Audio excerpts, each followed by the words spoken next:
बिस्मिल्लाहिर्रहमानिर्रहीम स्टूडेंट्स, जैसा कि 10th क्लास के स्टूडेंट्स हम अपने चैप्टर नंबर 1 को डिस्कस कर रहे थे। चैप्टर नंबर 1 में हमने following step can be followed to solve any kind of problem. हमने अपनी प्रॉब्लम को सॉल्व करने के लिए डिफरेंट स्टेप्स को डिस्कस किया था, जो कि फर्स्ट स्टेप पे था प्रॉब्लम आइडेंटिफिकेशन, सेकंड स्टेप पे था स्पेसिफाई रिक्वायरमेंट और थर्ड स्टेप पे था एनालाइज द प्रॉब्लम। पिछले लेक्चर की वीडियो में हमने प्रॉब्लम को एनालाइज करना सीखा था कि हम अपनी प्रॉब्लम को एनालाइज किस फॉर्म में करवाते हैं, यानी कि अगर मेरे पास कोई बिगर प्रॉब्लम आ जाती है तो मैं उसको कैसे सब प्रॉब्लम के अंदर डिवाइड करता हूं, अपने बेस्ट सॉल्यूशंस को मैं सिलेक्ट करता हूं। तो स्टूडेंट्स, मैंने आप लोगों को बताया था हमारे पास एक सिंपल कैलकुलेटर करने के लिए आया हुआ था। सिंपल कैलकुलेटर को हम डिस्कस कर रहे थे। तो स्टूडेंट्स आए हम नेक्स्ट स्टेप की तरफ चलते हैं, जो कि हमारा design algorithm and graph flow chart है। स्टूडेंट्स, जाहिर सी बात, जब प्रॉब्लम को एनालाइज कर लेते हैं कि किस तरह की प्रॉब्लम है, क्या उसमें होगा, तो उसके बाद उसका एल्गोरिथम डिजाइन करते हैं। एल्गोरिथम डिजाइन क्या होता है, तो सबसे पहले हम रीड करते हैं डेफिनेशंस को, उसके बाद हम आगे चलते हैं। Design algorithm and graph flow chart क्या हमें कहता है, designing the algorithm is to develop a finite list of steps to solve a problem. It is then verified that whether the algorithm solve the problem or not. Student इसमें ये कह रहा है कि एल्गोरिथम को जब हम डिजाइन करते हैं तो हम मैक्सिमम जो स्टेप्स होते हैं जो कि हमारी प्रॉब्लम को सॉल्व कर देते हैं उनको हम राइट कर लेते हैं, और इसमें एल्गोरिथम में हमें पता ये लगता है कि क्या हमारी प्रॉब्लम सॉल्व हो रही है कि नहीं हो रही। फॉर एग्जांपल, अब प्रॉब्लम कैसे सॉल्व होगी, जाहिर सी बात, प्रॉब्लम को सॉल्व करने के लिए हमारे पास हमें हमने क्या लिखा, एल्गोरिथम राइट किया, लेकिन एल्गोरिथम भी जाहिर सी बात अपने तीन स्टेप्स को परफॉर्म करवाता है। वो कौन से तीन स्टेप्स को परफॉर्म करवाता है students? Computer algorithm perform three steps. For example, जाहिर सी बात,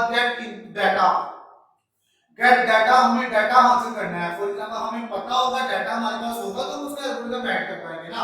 अब डाटा किस सेंस की फॉर्म में होता है, इनपुट की फॉर्म में। जाहिर सी बात, वो इनपुट, जब इनपुट की बात आएगी यानी कि वो यूजर से ही ली जाएगी इनपुट। कोई भी यूजर हो सकता है, कोई भी पर्सन हो सकता है जो कि इनपुट देगा, तो इनपुट देगा। उसके बाद देन हम आगे चलते हैं अपने सेकंड स्टेप की तरफ, जो कि परफॉर्म कंप्यूटेशन है। अब स्टूडेंट, कंप्यूटेशन से मुराद किसी चीज की कैलकुलेशन करना, यानी कि कैलकुलेशन किस फॉर्म में की जाती है। फॉर एग्जांपल, अब कैलकुलेशन से मुराद जब मैंने इनपुट लिया है, इनपुट लेने के बाद जाहिर सी बात वो प्रोसेसिंग होगी, वो फॉर्म क्या होगी, प्रोसेसिंग होगी। प्रोसेसिंग होने के बाद जब प्रोसेसिंग क्या होगी, यानी कि अगर मैं कहता हूं a वेरिएबल 2 है, b वेरिएबल 2 है या 3 है, a is equal to 2 and a is equal to 2 and b is equal to 3, तो इसका यानी कि अगर मैं कहता हूं कि प्रोसेसिंग करो, आप प्रोसेसिंग करो यानी कि कैलकुलेशन करो a प्लस b, यानी कि a प्लस b, यानी कि 2 को 3 में ऐड करो, प्रोसेसिंग की हो रही है, तो उसके बाद कोई आंसर आएगा, यानी कि 2 और 3 क्या होगा, 5 होगा स्टूडेंट। तो वो हमें थर्ड स्टेप में रिजल्ट हमारा डिस्प्ले होगा। रिजल्ट जब डिस्प्ले होगा तो किस फॉर्म में होगा, जाहिर सी बात हमारे पास आउटपुट ही आएगी स्टूडेंट। तो हमारे पास एक सिंपलेस्ट फॉर्म में आउटपुट आ जाएगी, जिसको हम यूजफुल इंफॉर्मेशन भी बोला जाता है, तो डिस्प्ले रिजल्ट।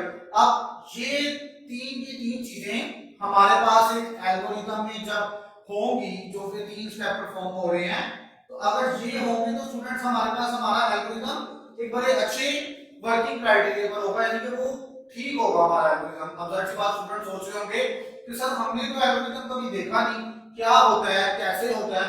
तो स्टूडेंट्स, इसकी छोटी सी एग्जांपल एल्गोरिथम की मैं आप लोगों को दिखाता चला जाता हूं। अब फॉर एग्जांपल स्टेप 1 में स्टूडेंट्स, अब स्टेप 1 हमारे पास होता है, किसी भी एल्गोरिथम को करने से पहले उसको स्टार्ट किया जाता है।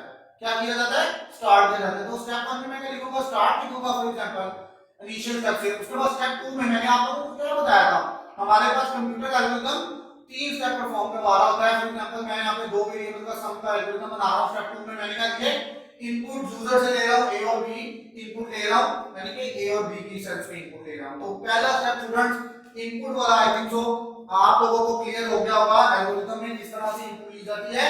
स्टेप 2 में इनपुट a और b की फॉर्म में मैंने ले ली। उसके बाद स्टूडेंट स्टेप 3 में मैंने क्या करना है, कैलकुलेशन करवानी है। कैलकुलेशन से मुराद यहां पे c मैंने पूरे स्क्वायर को लिखे, कैलकुलेशन a b। अब a b से मुराद कि यूजर जब यूजर से इनपुट ली जाएगी और बी की वैल्यू दी जाएगी तो यूजर क्या करेगा student, user a plus b की वैल्यू को ऐड करवाएगा, a प्लस बी की वैल्यू को ऐड करवाएगा। जब वो ऐड होगी तो इसका मतलब प्रोसेसिंग हो रही है स्टूडेंट्स, क्या हो रही है, प्रोसेसिंग हो रही है। तो यानी कि परफॉर्म कंप्यूटेशन वाला स्टेप भी आई थिंक सो मुझे उम्मीद है आप लोगों को क्लियर हो चुका होगा। उसके बाद स्टूडेंट डिस्प्ले रिजल्ट, जब जाहिर सी बात हमारे पास थर्ड स्टेप में क्या है, जब हमने यहां तक इसको देख लिया कंप्यूटेशन हो रही है यानी कि प्रोसेसिंग हो रही है, स्टेप नंबर 4 में print a plus b, print a plus b यानी कि जो a और b की वैल्यू आई है उनके आंसर को उसने ऐड करवा के प्रिंट भी करवाना है। अब वो प्रिंट किस फॉर्म में करवाएगा स्टूडेंट, दैट्स सी बात 2 और 3 की वैल्यू आई है तो a की वैल्यू 2 है, b की वैल्यू 3 है, तो वो क्या होगा स्टूडेंट्स, वो 5 हो जाएगा। तो प्रिंट मैंने क्या करवा दिया यहाँ पे अपनी डिस्प्ले रिजल्ट में क्या करवा दिया, 5 प्रिंट करवा दिया। उसके बाद एल्गोरिथम को मैंने स्टॉप करना है, दैट्स बात उसको एंड करना है, स्टॉप करना है, तो मैं स्टेप नंबर 5 में स्टॉप कर दूंगा। लेकिन ये 3 के 3 हमें क्या शो करवा रहा है, एल्गोरिथम की जो कंप्यूटर एल्गोरिथम परफॉर्म करता है 3 स्टेप, यानी कि सबसे पहले मैंने क्या बोला आप लोगों को, इनपुट ली जाती है, उसके बाद प्रोसेसिंग हो रही है, उसके बाद आउटपुट जनरेट हो रही है। तो स्टूडेंट्स यहां पे मेरे पास मैंने एल्गोरिथम को डिजाइन करने के मेरे जो 3 स्टेप थे उनको मैंने परफॉर्म करवा दिया। अब हम देखते हैं आगे कुछ। अब इसमें क्या है, वंस द एल्गोरिथम की डेफिनेशन है डिजाइन एल्गोरिथम की, once the algorithm has been designed it should be verified through depth checking. अब डेप्थ चेकिंग क्या होता है स्टूडेंट, आप लोगों को पता होना चाहिए। डेप्थ चेकिंग ये होता है कि carefully observing the working of algorithm, यानी कि हमने जो एल्गोरिथम की वर्किंग है उनको केयरफुली ऑब्जर्व करना है। क्या करना है, केयरफुली ऑब्जर्व करना है। वो कैसे करना है, जाहिर सी बात मैंने आप लोगों को बताया, पूरी डेफिनेशन स्टूडेंट इसकी रीड कर देते हैं। Time and effort required for locating algorithm errors at this stage, यानी कि डेप्थ चेकिंग में हमें क्या पता लग सकता है कि कहीं पर भी जो एरर होती है लोकेट हो रही होती है वो हमें पता लग सके, ताकि हम डेप्थ चेकिंग के प्रोसेस के जरिए से उसे गुजार दें, ताकि हमारे पास हमने क्या किया, अपने एल्गोरिथम की वर्किंग को केयरफुली ऑब्जर्व कर लिया। डेप्थ चेकिंग हमें यही कहता है, ये बहुत इंपॉर्टेंट डेफिनेशन है।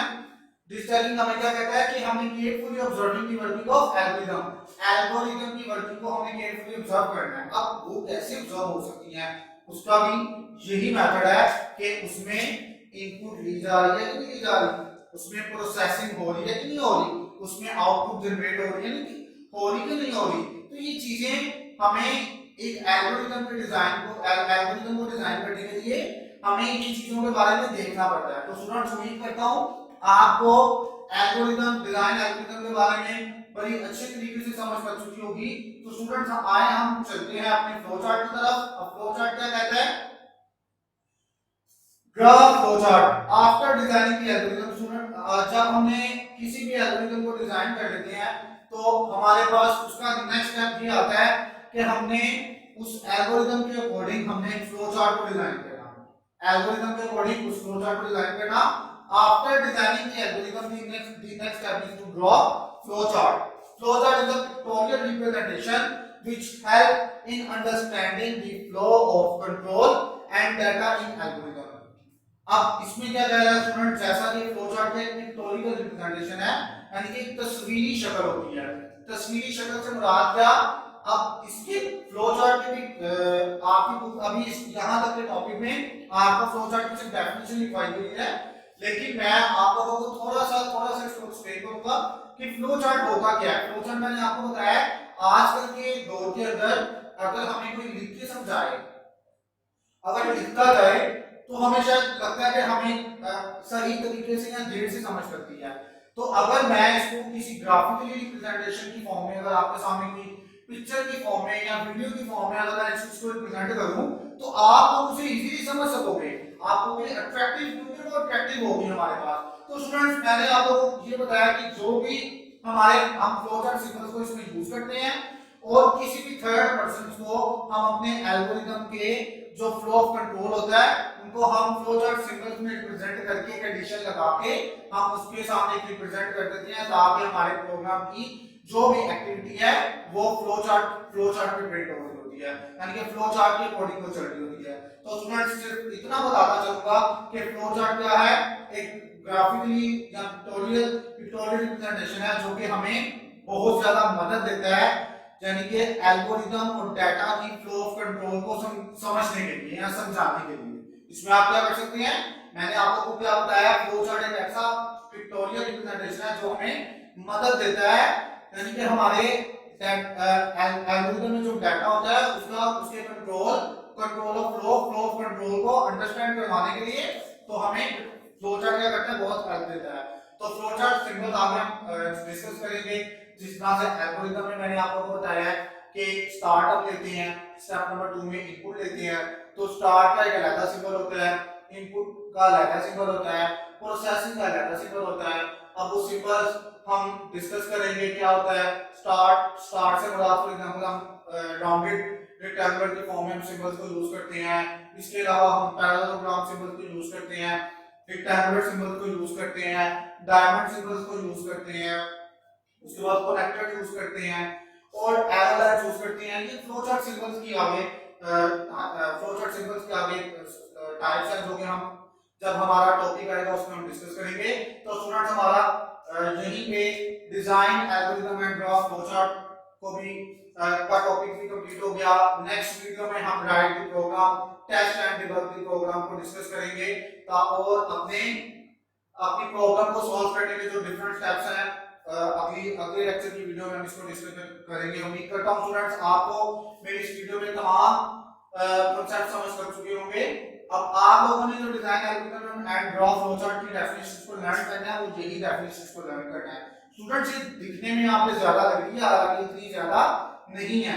ये सिर्फ इसको मैंने इस फॉर्मेट में लिखा है कि आपको दिखने में बड़ी लग रही है, लेकिन डेफिनेशन अगर आप याद करेंगे आपको इजीली याद हो जाएगी। तो स्टूडेंट मुझे मेरी इस वीडियो से इजाजत दीजिए। अल्लाह हाफिज।